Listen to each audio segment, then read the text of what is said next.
The situation on global markets has already become extremely tense. Overall, to sum it up, as I said at the beginning, one could say that everything happening now is undoubtedly a mistake, first and foremost by Western countries. It is a systemic mistake.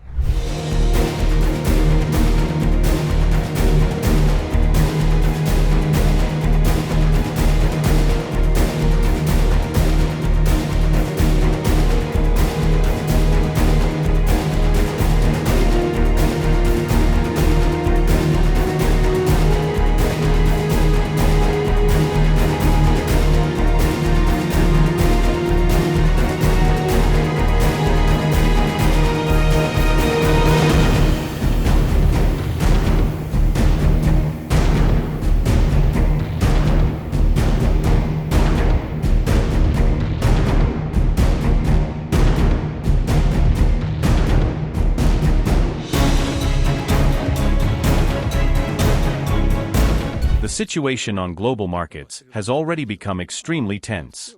Overall, to sum it up, as I said at the beginning, one could say that everything happening now is undoubtedly a mistake, first and foremost by Western countries.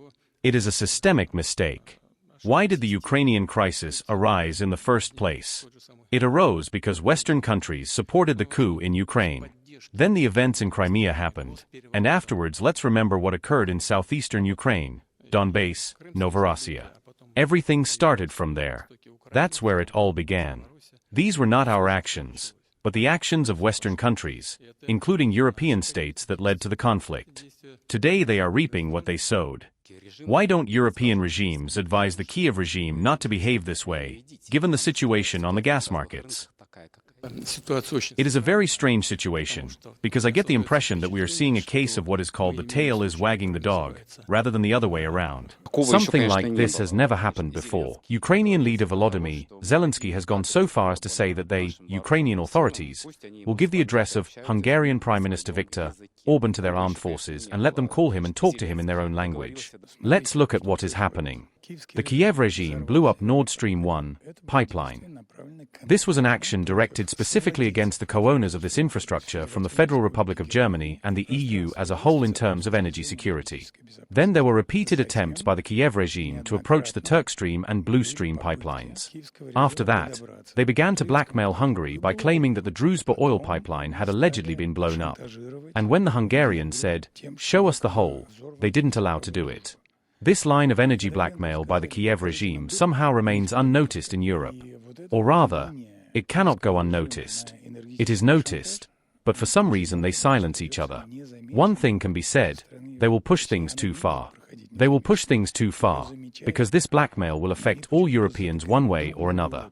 He, Zelensky, will become a bad boy for them, but it will already be too late.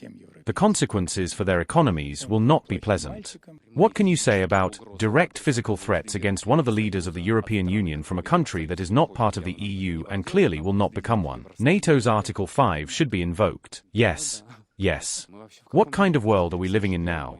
And is this world even viable going forward, considering what is happening in other parts of the world and how more and more regions are being drawn in? In the history of humanity, far worse things have happened. Never before has there been weapons of such power. We didn't live back then, and that is why it seems to us that the end of the world is happening now. There has been serious destabilization of the region, and a kind of cumulative effect is emerging from a large number of regional conflicts and unresolved problems, which are leading to economic and political consequences. Unfortunately, we have all lost what we call international law. Frankly speaking, I no longer understand how one can call on anyone to follow the norms and principles of international law. In fact, it no longer exists. De jure it exists, but de facto it no longer does. What law has replaced international law is something that hardly anyone can clearly formulate right now. One can only speculate about it from a political science perspective, but no one will provide a clear definition. Therefore, President Vladimir Putin is right. Against the backdrop of this perfect storm that has now begun, we need to focus on ourselves, on our interests and our potential. Where it is lacking, it needs to be strengthened, and we must think carefully and stay composed. What premium markets exist right now? The dynamics of economic growth in the world are changing. They are very diverse. Where there was high growth for several decades, it is now close to stagnation. For example, Asian markets are currently more dynamic and their growth potential is much clearer. That is one example.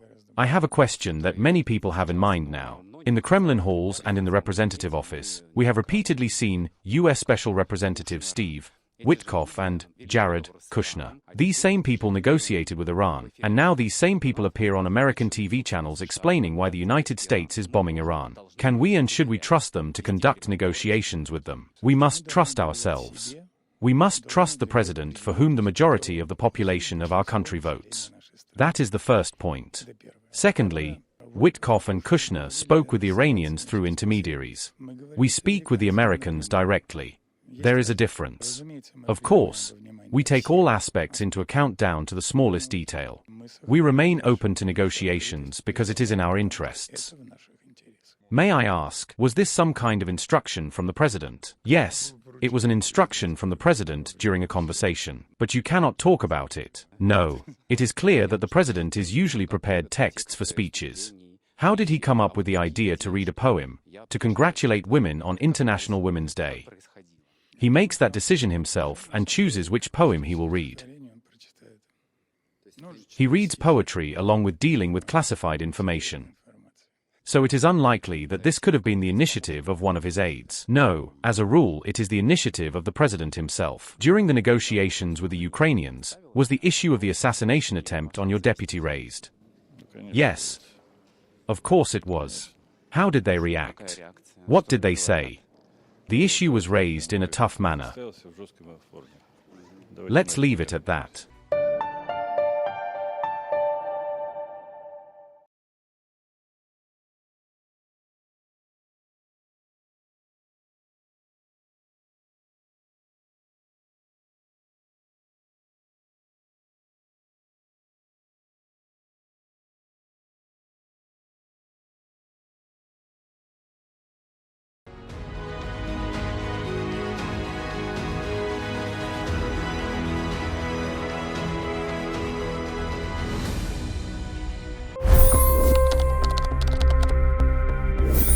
$25 crore गरीब गरीबी को परास्त करके बाहर निकले। For the good of our nation, let's work together and let's truly make America great again. The fastest news breaks. Requested PM saying that look, you will have to speak to Putin and to Zelensky.